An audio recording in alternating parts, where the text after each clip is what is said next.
Good morning বন্ধুরা, স্নান complete, সব কিছু কমপ্লিট হয়ে গেছে, পুজোও কমপ্লিট হয়ে গেছে। চলুন তাহলে ব্রেকফাস্টটা কী দিয়ে রেডি করি দেখি, আর লাঞ্চে কী কী খাবার তৈরি করি। তাহলে চলুন। সকালে জলখাবারে বানালাম বাবাদের হাতে করা রুটি, আলুর চচ্চড়ি, চা আর একটা অমলেট। অমলেটটা অবশ্যই আমরা খাইনি।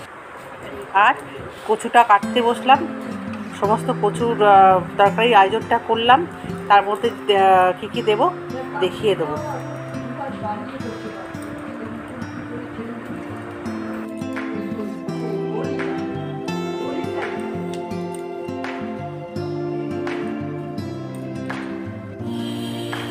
কড়াইতে ফোড়নের মধ্যে দিলাম হচ্ছে জিরে, তেজপাতা আর পেঁয়াজ কুচি, আলু আর কচুটাকে ভালো করে ভেজে নিতে হবে।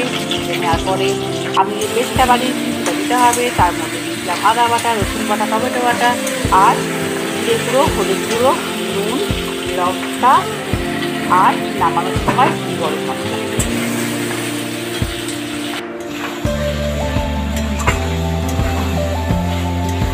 ভালো করে কষতে থাকতে হবে। তারপরে সামান্য একটু গরম জল হলে দেবেন, তাহলে পরে ঠান্ডা জল দিয়ে কষিয়ে ভালো করে নামিয়ে দেবেন।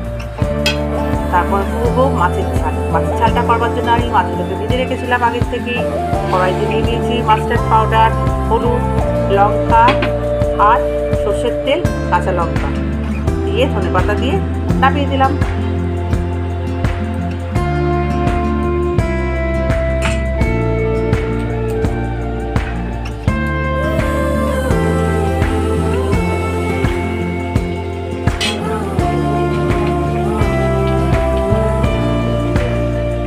আজকে আমরা কী দিয়ে লাঞ্চ করছি, এখানে রয়েছে ভাত, শসা কাটা স্যালাড, আর এখানে রয়েছে বাকি তরকারি, আলু ভাজা, এখানে রয়েছে মাছের ঝাল। সাধারণত এই মাছটা আমরা খুব একটা খাই না, কালকে কিছু না পাওয়াতে বানাতে